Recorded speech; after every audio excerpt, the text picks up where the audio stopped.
ESG, as you rightly said, a few years back was a soft issue. It was a compliance issue, but now it's an absolute strategic priority for most of the companies. Any company that is looking at a strategic plan for 3 years or 5 years, and is looking to see how they create long-term value. For them, these three things are very important. One is obviously the impact of digital technology.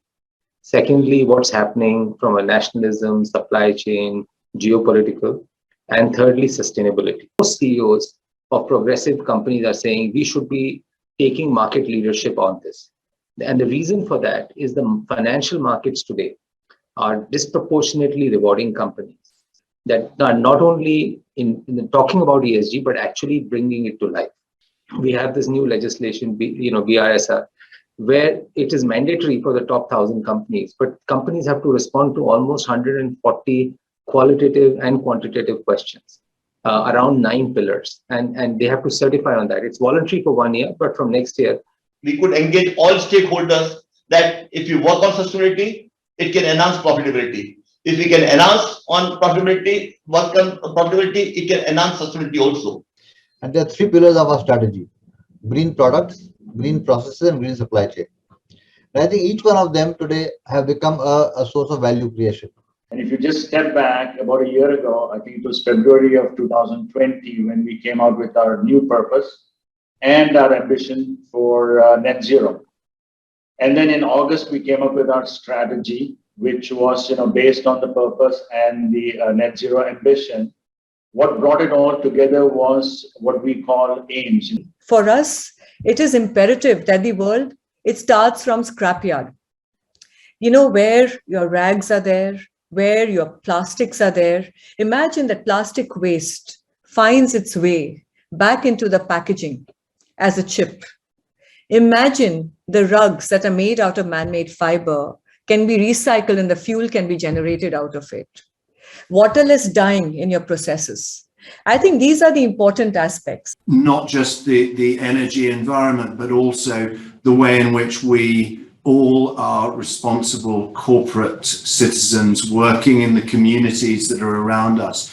So I think our customers prepared to pay for that. Actually, I think it's becoming, in the B2B segment at least, it's becoming a non-negotiable part of the procurement process, so that if the business, I've seen remarkably in the last only 12 months, is I think you asked me yesterday, pre-IPO, were our institutional investors asking us in depth about ESG? And frankly, the answer 2.5 years ago was no. In the last 1 year, it has become a key part of the conversations with many of our largest institutional investors. They want to know about the issues. The issues are important, and that will, as well, if you combine that with your customer and your stakeholder from an investor perspective, and of course in our business parks, where there's about 200,000 people working in those parks, the young, I call it the 21st century Indian of today, the young employees who are on those parks, they are also fully engaged in what we're all doing in that space. So I think it's a compelling proposition that we all need to get on the bus and ride. It has multiple components to it when you look at technology.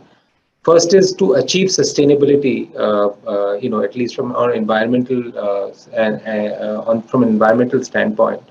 Whether it's smart logistics, whether you talk about using of sensors and running the business more efficiently and everything, or energy management. I think technology underpins all that. So that is one aspect of how technology. The second is when companies are on their journey to achieve, a lot of the parameters are actually non-financial parameters, which you actually don't get from numbers. So you get these parameters from logbooks, from control panels and everything else. I mean, if you have to imagine, Dipali talked about water. If you have to collect information on that, it's not that easy. So companies are now trying to build out AI-based solutions where you can, pull out these information. You take that out, and then the next thing you have to do is find out what is your GHG traceable, what is the footprint, GHG footprint that you have, to manage that and to look at it, process by process, division by division, department by department, again, to track that. You need a good robust technology solution around that. These are now trying to do deep analytics. Some of them are building cloud-based solutions to say, okay, how does our solution or what we are doing compare with what the others are doing?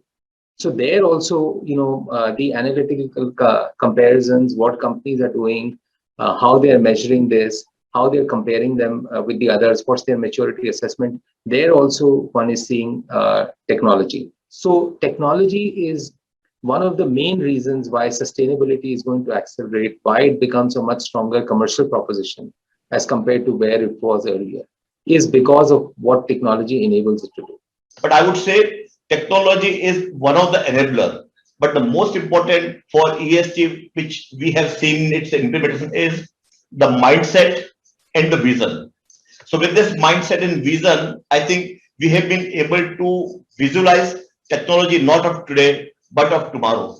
And that helped us to venture for some new aspect of technology, which is one, how we can use less mineral resources and use more waste of other companies, like other sectors like fly ash or power plant or slag or steel plant, and can also break down, one, the usage of right material, at the same time how we can also bring down our power consumption also. So technology there has played very important role in developing the right quality of material, how you can capture carbon dioxide and then use it. Today, carbon dioxide is being considered as a waste material, but we are trying that how this waste can be converted into wealth. So technology is playing very important role even in how we can use waste material of chemical plant, of automobile plant, of pharmaceutical plant to replace fossil fuel by these waste. 10 years back, it was 20 rupees a unit. Today, we are getting it less than 2 rupees. And that's what technology can do.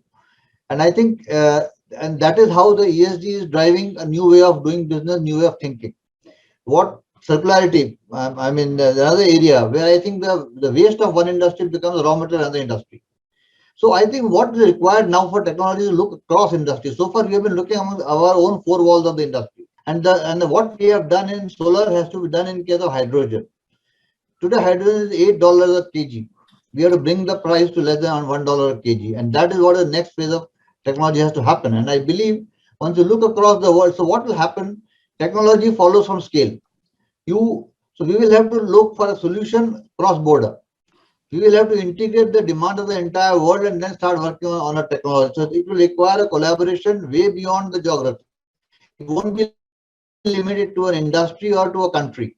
So to my mind, a decarbonization project, a hydrogen economy has to become a global platform, and we need to do on a platform research. But another dimension that I think about in addition to technology is about skilling.